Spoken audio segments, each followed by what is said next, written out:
Geocaching is a huge community and a ton of kids are doing it nowadays, just like Pokemon Go. Geocache has also had a fair share of people using it for no good. But the issue is that it literally tracks everything via GPS from the person who dropped the cache to who finds it and pings it. If they were a victim of geocache gone wrong, it could easily be caught through the system of digital footprints left behind. And so it feels like perhaps the only chance this would be an issue is if the girls were dropping a new cache. That would probably have been evidence though, but it's something to consider. Another response here, we didn't always log all of our cache finds online when we were doing it, so I guess I was thinking there may not be a digital.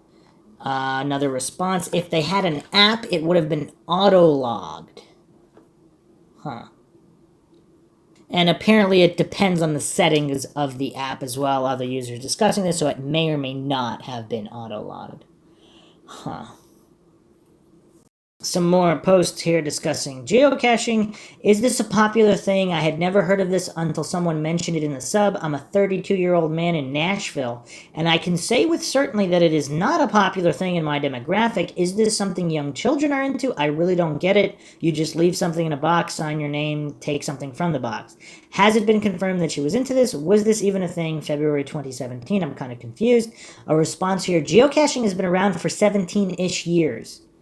So from around 2000, it's like a scavenger hunt. People of all ages do it. Most geocachers in my area are over 40 years old, but for many, it is a family activity. And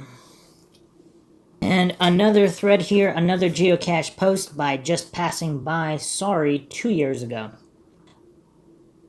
Hi guys, I'm a long-time lurker, occasional commenter. This is my first post. Sorry if this sucks.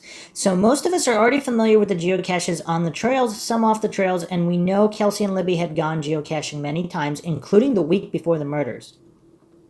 There's been numerous discussions on Bridge Guy possibly being a geocacher or the owner of a few geocaches in the area. But one thing I haven't seen is a discussion on the possibility that someone who's logged geocaches several times may be related to or friends with him. Now, hear me out. It is evident that Bridge Guy is local and had great knowledge of the trails, bridge, and surrounding area terrain. This may just be because he frequented the trails heavily while he was living or staying with family in Delphi, but there's also a good chance he might have become familiar with the area while tagging along with someone who was geocaching. This could be anyone, such as a relative, friend, significant other. Now, I've never heard law enforcement address the geocaching theory. If I'm wrong, let me know, and state if they believe he may have been a geocacher or not. Kelsey German has been the only person to bring up geocaching so far, but she has never commented on that theory either.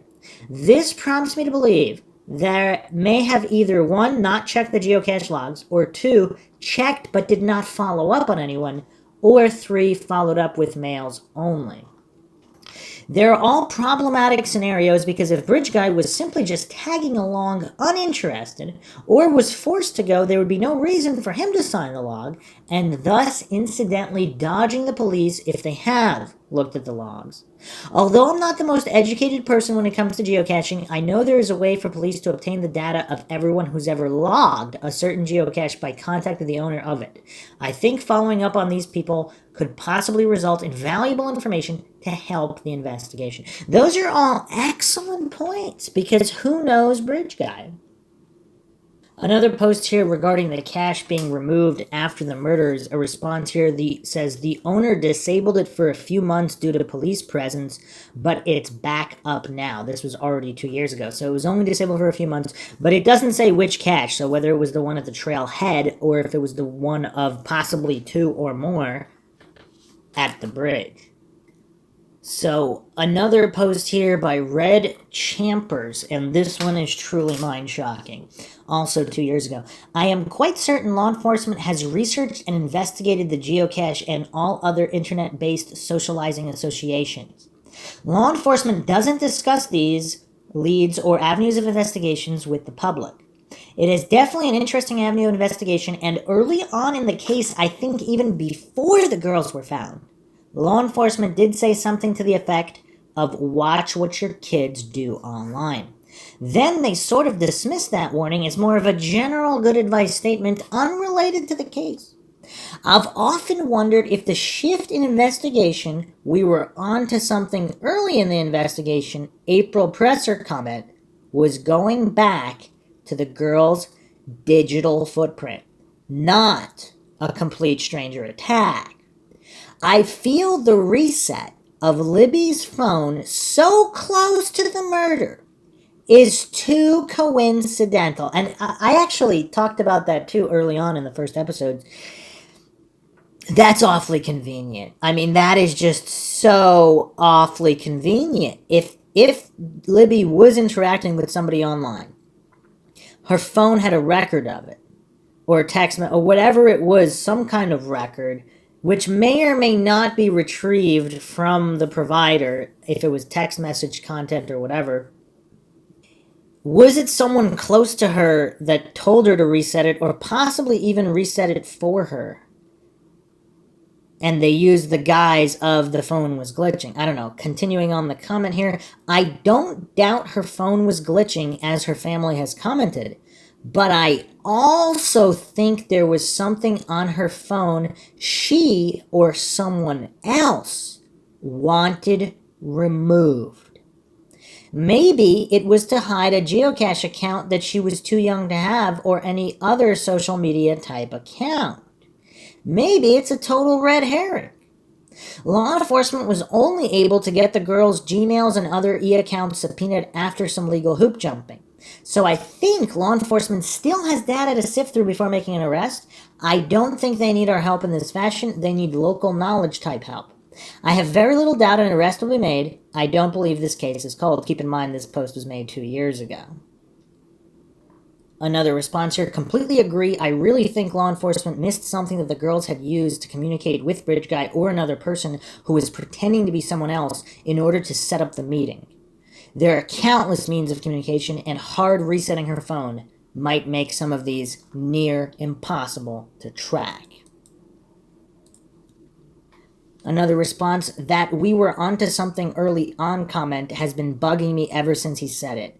It could have been in regards to the girl's digital footprints. It could have been an early witness that law enforcement disregarded as not credible. It could have been anything, because we don't know what they were investigating early on that they dismissed. It's little statements like this that could have 1,000 different meanings that drive me crazy trying to decipher, even though I know the attempt is futile. Another response, maybe Bridge Guy was someone who knew she had done a reset on her phone, and that's why he left it there to be found. I mean, and let's use some controls here. In what percentage of cases of murdered individuals was there a hard reset of their phone shortly before their death where it wasn't related? I don't know. Another post here, law enforcement have been quite incompetent, unfortunately, so I wouldn't put not following up on geocachers past them.